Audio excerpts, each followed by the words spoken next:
two things you've said to me that have been very formative for me was this. I never played Dungeons & Dragons, but the idea that intelligence and wisdom are two different characteristics, right? You can be smart or you can be dumb and wise and smart and wise. And this concept of you need to believe in something. And Palantir, if it is nothing else, it is a company of believers. And on staying or not, along my different time, I think there were definitely years where it was frankly stupid to stay. Very stupid. Belief versus data.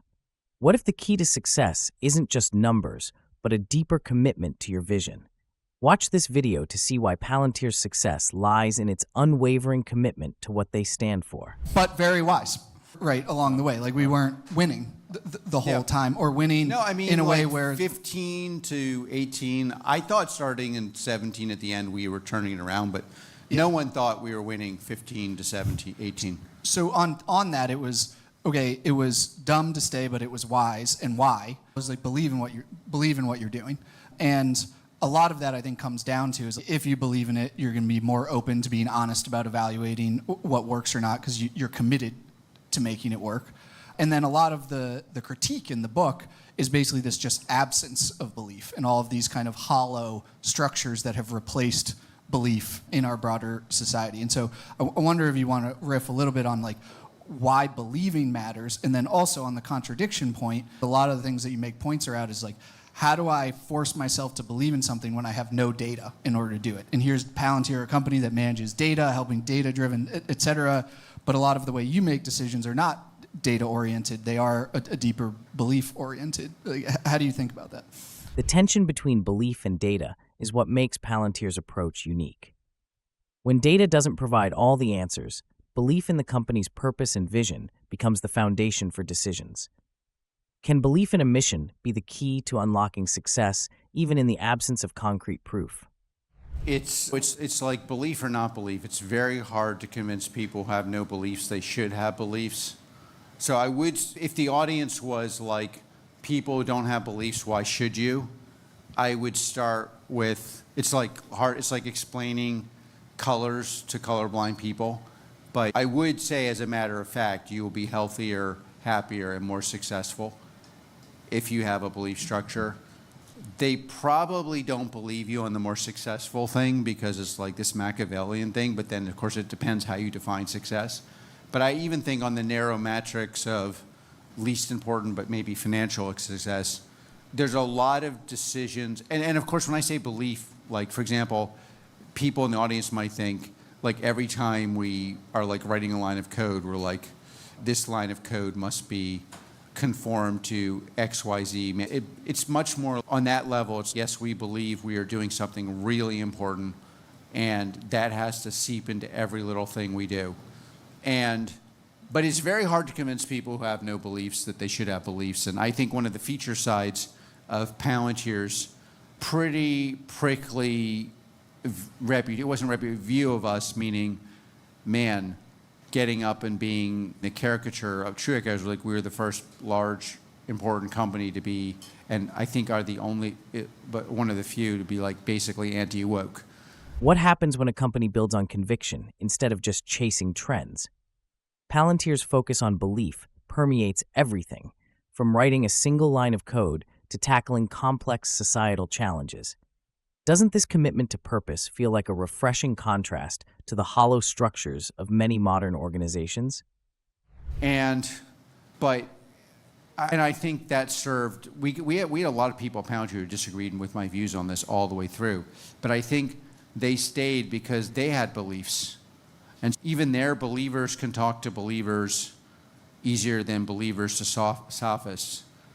But it's I don't know if it's synonymous with are you religious, but I think empirically, I do not think you can build a country without patriotism of some kind. It shouldn't be xenophobic, obviously.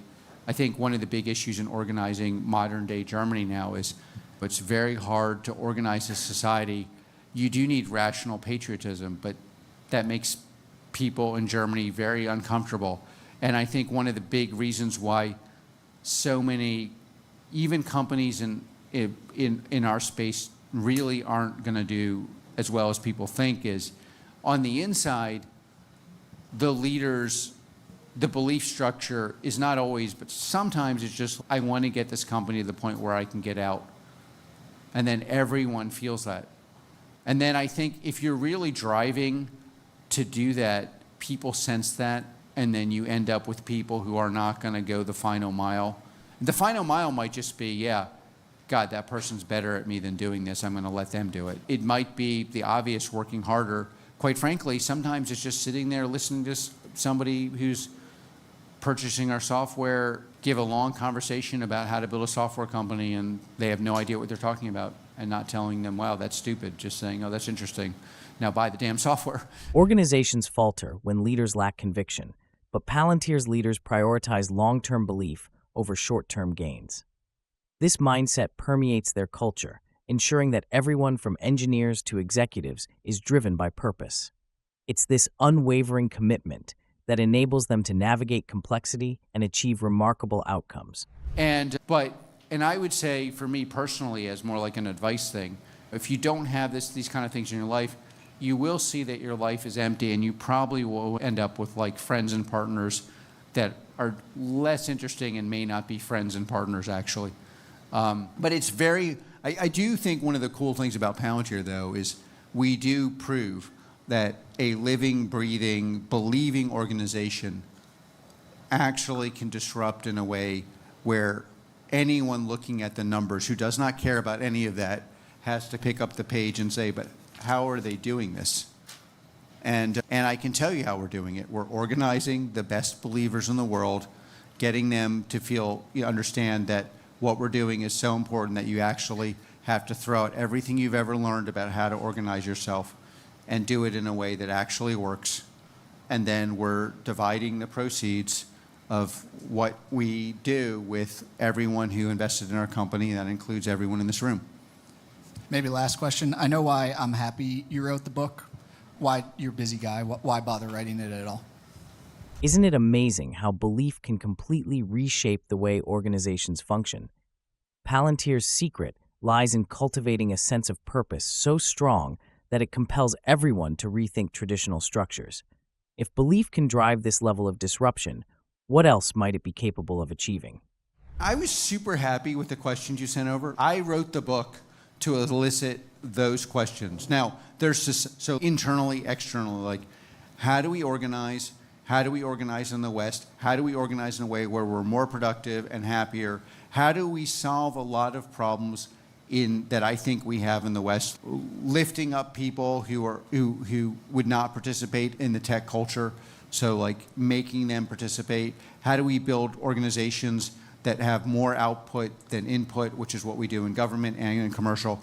How do we get people internally to understand this actually makes sense? And one of the values of a slightly intellectual treatise is, or put it maybe in the negative way, I think, beyond all the obvious ways elite educational institutions have failed, maybe the biggest way they failed is they're not giving you an intellectual architecture that in any way can be attached to the emotional architecture and the operational architecture by which important things actually work.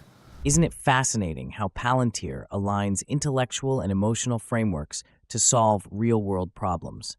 This isn't just about better products. It's about creating environments where everyone can contribute meaningfully to innovation. Are we ready to embrace this kind of transformation across the board?